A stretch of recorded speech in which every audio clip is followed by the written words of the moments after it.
శ్రీ గురుభ్యో నమః శ్రీ మహాగణపతి నమః వారఫలాల కార్యక్రమానికి స్వాగతం.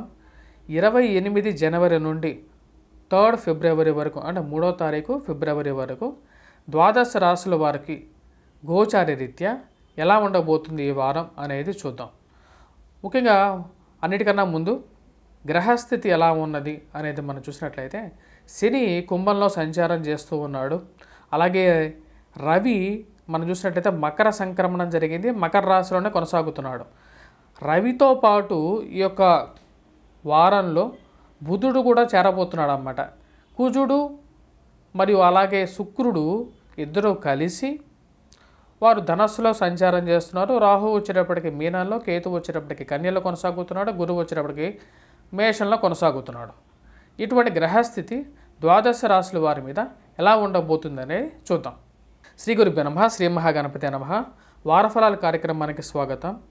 28 జనవరి నుండి 3 ఫిబ్రవరి వరకు అంటే 3వ తారీఖు ఫిబ్రవరి వరకు ద్వాదశ రాశుల వారికి గోచార రీత్యా ఎలా ఉండబోతుంది ఈ వారం అనేది చూద్దాం. ముఖ్యంగా అన్నిటికన్నా ముందు గ్రహస్థితి ఎలా ఉన్నది అనేది మనం చూసినట్లయితే శని కుంభంలో సంచారం చేస్తూ ఉన్నాడు. అలాగే రవి మనం చూసినట్లయితే మకర సంక్రమణం జరిగింది, మకర రాశిలోనే కొనసాగుతున్నాడు. రవితో పాటు ఈ యొక్క వారంలో బుధుడు కూడా చేరబోతున్నాడు అన్నమాట. కుజుడు మరియు అలాగే శుక్రుడు ఇద్దరు కలిసి వారు ధనస్సులో సంచారం చేస్తున్నారు. రాహు వచ్చేటప్పటికి మీనంలో, కేతు వచ్చేటప్పటికి కన్యలో కొనసాగుతున్నాడు, గురువు వచ్చేటప్పటికి మేషంలో కొనసాగుతున్నాడు. ఇటువంటి గ్రహస్థితి ద్వాదశ రాశుల వారి మీద ఎలా ఉండబోతుందనేది చూద్దాం.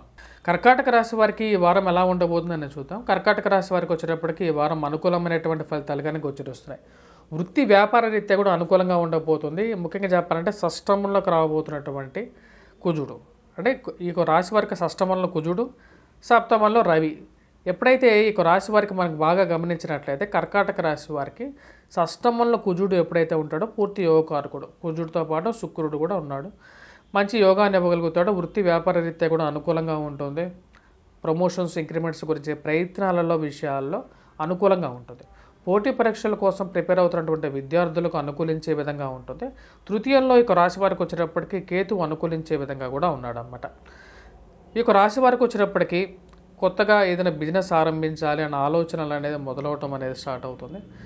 కానీ ఈ రాశి వారికి సమయానికి డబ్బు దొరకపోవటం అనేది ఒక పెద్ద మైనస్ పాయింట్గా ఉంటుందన్నమాట. దానికి గల కారణం వచ్చేటప్పటికి సప్తమంలో ఉన్నటువంటి రవి ఎప్పుడైతే సప్తమంలో ఉన్నప్పుడు ధనక్షయ కారకుడుగా తయారవుతాడో ఆరోగ్యాన్ని కొంచెం ఎఫెక్ట్ చేస్తూ ఉంటాడన్నమాట. అంటే వీరు ముందుకు వెళ్ళగలుగుతారు, కానీ వెళ్ళటంలో ఎటువంటి ప్రాబ్లం లేదు. ఎందుకంటే దానికి షష్టమంలో ఉన్నటువంటి కుజుడు చాలా బలమైనటువంటి గ్రహం అన్నమాట. ఆ యొక్క గ్రహానికి ఎప్పుడైతే రవి ఎప్పుడైతే సప్తమంలో ఉంటాడో రవి యొక్క ప్రభావ రీత్యా శరీరంలో అధికమైనటువంటి వేడిని, జ్వర పీడత్వాన్ని కలిగించగలుగుతాడు. అలాగే ప్రేమ సంబంధితమైన వ్యవహారాలు కానీ జీవిత భాగస్వామితో కూడా మాట్లాడేటప్పుడు 1-2 సార్లు ఆలోచించి మాట్లాడాలి. మీరు సమాజంలో, సంఘంలో మాట్లాడేటప్పుడు వాళ్ళతో రిలేషన్షిప్ అనేది బాగా పెంచుకోవడానికి ఎక్కువగా చేయాలన్నమాట. ప్రయాణంలో అలసట అనేది ఎక్కువగా తయారవుతుంటుంది. ఎక్కువ దూరం ప్రయాణం చేసినప్పటికీ కూడా ఆరోగ్యంలో అంత అనుకూలించట్లేదు అనే ఆలోచన అనేది మీ మనసుకు తెలుస్తూ ఉంటుంది అన్నమాట. ఇక రాశి వారికి వచ్చినప్పటికి విద్యార్థులకు చాలా అనుకూలమైనటువంటి కాలంగానే గోచరిస్తుంది అన్నమాట.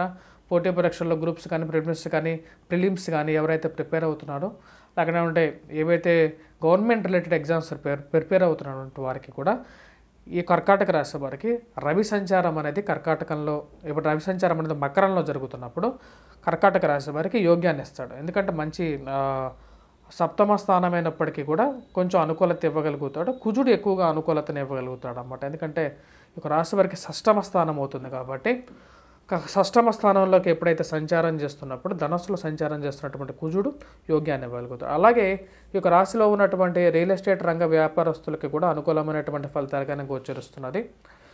ఏదైనా పెట్రోకెమికల్ ఇండస్ట్రీస్, ఫార్మాస్యూటికల్ ఇండస్ట్రీస్లో పనిచేస్తున్నటువంటి వారికి ఎక్కువగా అనుకూలంగా ఉంటుందన్నమాట. అలాగే రవాణా రంగంలో పనిచేస్తున్నటువంటి వారికి కూడా ఈ యొక్క కుజ సంచారం షష్టమంలో జరుగుతున్నప్పుడు పూర్తి అనుకూలమైనటువంటి ఫలితాన్ని ఇవ్వగలుగుతాడు. ధన సంబంధితమైన వ్యవహారాల్లో అనుకూలమైనటువంటి ఫలితాలు అనేవి రావడం అనేది జరుగుతుంది. అంటే బాగా సంపాదించగలుగుతారు, సంపాదించిన డబ్బుని ఖర్చు పెడతారు. రాజకీయ రంగ ప్రముఖులు ఎవరైతే ఉన్నారో వారికి కూడా అనుకూలమైనటువంటి ఫలితాలు కానీ గోచరిస్తున్నది.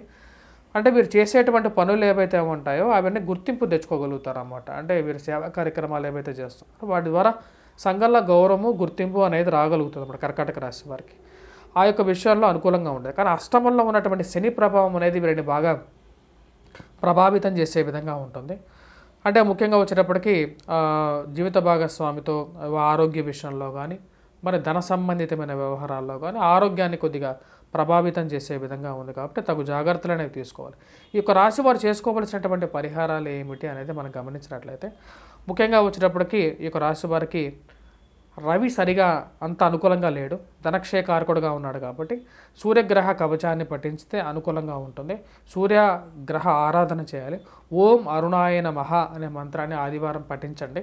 అలాగే ఈ యొక్క రాశి వారికి అష్టమంలో వచ్చేటప్పటికి శని సంచారం జరుగుతుంది కాబట్టి ఆ శని యొక్క ప్రభావం అనేది ఉంది. కాబట్టి ముఖ్యంగా ఆరోగ్యంలో పరిరక్షత కోసం అలాగే మీ జీవిత భాగస్వామి ఆరోగ్యంలో అనుకూలత కోసం వచ్చేటప్పటికి వెంకటేశ్వర స్వామిని పూజిస్తే సరిపోతుంది అన్నమాట. మా యొక్క ఛానల్ని సబ్స్క్రైబ్ చేయండి. వార ఫలాలు మరియు అలాగే మంత్లీ ఫలాలు, గ్రహ సంచారాలు, గోచార రీత్యా మార్పులు, ధర్మ సందేహాలు వీటన్నిటి గురించి తెలుసుకోవాలి అంటే మా యొక్క ఛానల్ని సబ్స్క్రైబ్ చేయండి, షేర్ చేయండి. మన ఛానల్లో ఎక్స్క్లూజివ్ కంటెంట్ కూడా వస్తుందన్నమాట. నా యొక్క కంటెంట్ మెయిన్గా వస్తూ ఉంటుంది.